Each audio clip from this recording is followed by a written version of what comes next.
বাসদের পক্ষ দিয়েছি বাংলাদেশের সমাজটা আমরা এই সমাজটাকে একটা সমতার সমাজ চাই, এই সমতার সমাজ চাই।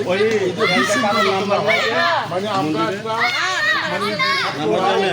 অর্জনটা করছে, এই অর্জনটাকে আমরা একটা বৈষম্যর জায়গা থেকে দূর করতে পারি।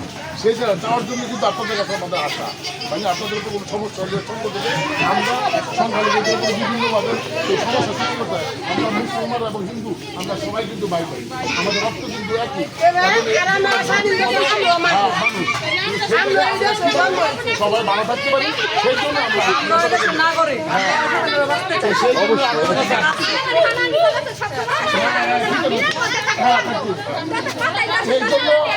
এই জন্য শুনেন, এই জন্য আপনাদের কাছে আসছি। কোনো একটা সংকট হলে আমরা যদি আপনাদের কাছে কথা বলছেন না,